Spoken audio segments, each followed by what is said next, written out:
Hey everybody, and welcome back to the channel.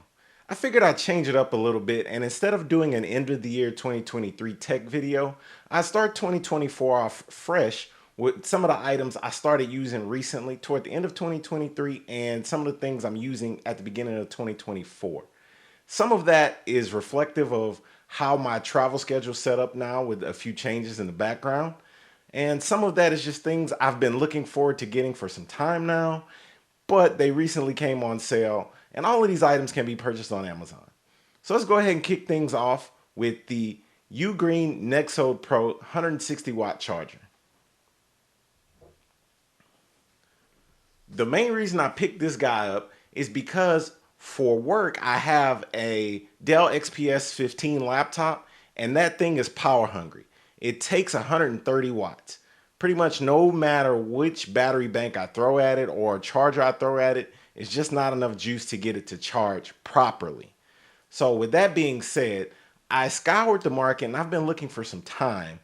And finally, UGREEN made this 160 watt charger where one of the USB-C ports actually charges up to 130 watts.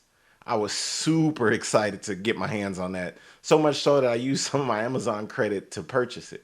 This thing has a list of currents that it supports natively. And as far as the different ports, you have a USB-C 1. The output on it is 5 volts, 3 amps, or 9 volts, 3 amps, or 12 volts, 3 amps, which is kind of standard. But also 15 volts, 3 amps, 20 volts, 5 amps, 28 volts, 5 amps for 140 watts max. That's that golden number we needed to achieve. USB-C 2, its outputs range in pretty much the same capacity but maxes out at 100 watts. USB-C 3, 30 watts. USB-C 4, 22 watts. And all of those combined give you a total output of 160 watts. Of course, with USB-C 1 being the most powerful port, taking the most amount of power. So on UGREEN's website, there's a bit of a breakdown showing you how much power you get between each port, going from 140 watts from C1 all the way down to 22.5 watts for USB-A. This breakdown changes slightly when you go to the 2-port configuration, where now you can see C1 and C2 get you about 100 watts and 60 watts respectively. And then if you're using the 2 ports at the bottom, you're only going to get 5 volts, 3 amps, or about 15 watts or so, depending on the configuration you use.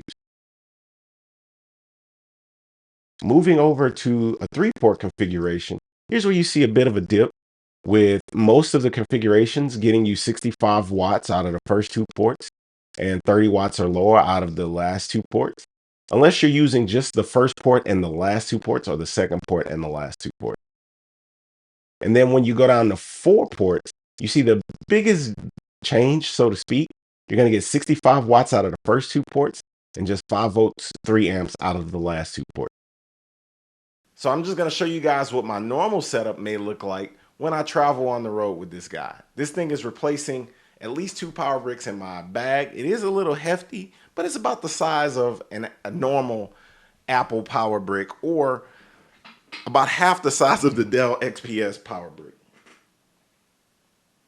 Next up, we just have this simple portable charger, and that's what it's called on Amazon. I'm pretty sure it's made by a couple of different brands. It just has a basic USB-C output and USB-A output, but it does 22 watt fast charging, which comes into play with my cell phones and my iPad, especially when I'm in the airport. With this little loop on it, you can hook it on a carabiner, stick it on the end of your bag, and then that way you have a little charger in quick reach that you don't have to take in and out of your bag because it's hooked onto your bag. So I thought that this was cool. It does have a little display on the front that shows you how much battery you have left. So that's also helpful, especially, again, being really mobile and being in and out of the airport. The best part is if this falls off my bag, it's only about 20, 25 bucks. So I thought that that was a steal for what it does. And just this little simple loop on the outside can come in handy, especially when traveling.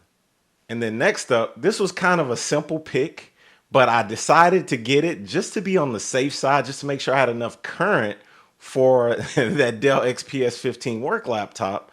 I went ahead and got the Charge USB to USB-C power cable, which can do up to 240 watts max output.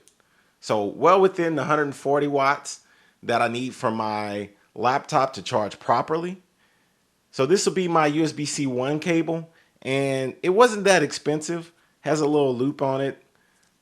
Great little pickup, especially just to make sure that my cable's rated for what I need my laptop to charge at. It has a little light on each end, which is also useful, which lets you know that this device is actually charging and that you have power going through both ends. So I thought that that was pretty cool as well.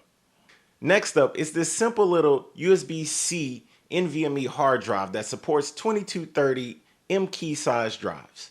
I actually had a 240 gig laying around, so I thought that this was perfect. And when I saw the Charge 240 watt cable, of course they recommended this to me. It's very inexpensive, but the cool thing I like about this, especially for travel, is that it actually has an integrated fan. So, and if you know anything about NVMEs, running them, they do get a little bit warm. And I've noticed that over time with all of my NVMe drives. So having something in the bag that I can pop in and out that actually does a little bit of active cooling, supports USB-C 3.2 Gen 2, as well as speeds up to 10 gigs, was perfect, especially for just throwing in and out the bag and transferring files extremely quickly on the fly. It has a little cable that's integrated into almost like a little loop that you can also hook on something. And that just basically extends it so you can keep it in this housing and keep it protected. But then when you want to run it, you just pop that little door open and that way the air can vent out. Or you can completely take it out of its housing and just use it as just a simple little drive.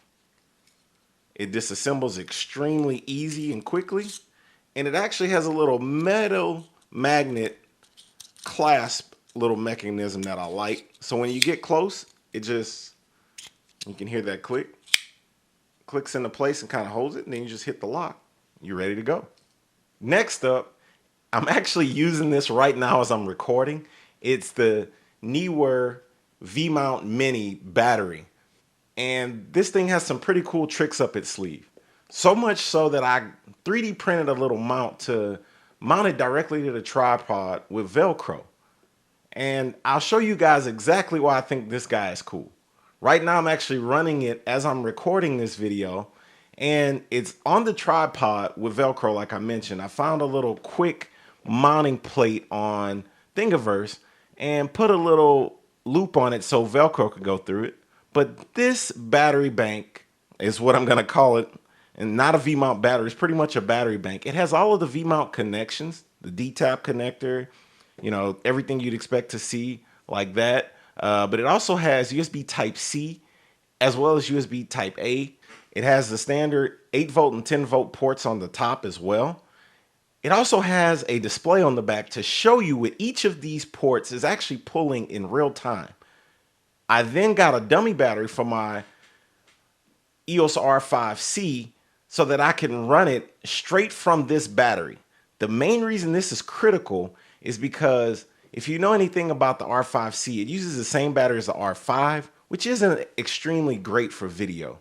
With this, now I'm more so limited by the capacity of my SD card, not the batteries. So I don't have to switch out and take multiple takes. I can just record straight through, which will definitely help as far as getting content recorded, not so much for the editing, because I'm just gonna be redoing takes on the fly now. But that's a good problem to have.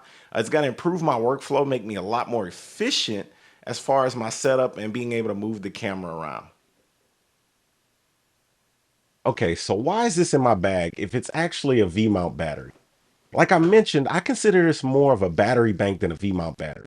It has a very large capacity, very adaptable with the USB Type-C port, the USB Type-A port, a DC-12 and a DC-8 volt out. But this D-tap adapter actually is a lot more versatile than most may know. There's a lot of conversions from D-tap to other manufacturers straight out of the box, and adapters are cheap. With a 6800 milliamp hour capacity and a 99 watt hour capacity as well as 65 watts of power delivery over Type-C, there's not much you can throw at this battery that it won't handle. It's also almost double the size of my current battery bank that I keep in my bag when I travel. So this is more of a one size fits all type of adapter that can be converted to a lot of different uses when you don't have wall power available. Especially at the price I got it at, since it was on sale. I'd keep an eye out, newer run sales on these, and I was able to pick this up for about 90 bucks, which is a couple of dollars under retail. All right, everybody, that's going to do it for this video. Hopefully you guys are having a great new year. It's off to a good start. You like this video, and if you did, especially if you learned something, make sure you hit the bell, give me a like, and subscribe so you see more content as I post it. I got a couple of things up my sleeve for the beginning of 2024, including a phone review of sorts. So stay tuned for that. That should be coming out in the next couple of weeks. And I'll see you guys on the next one. Later.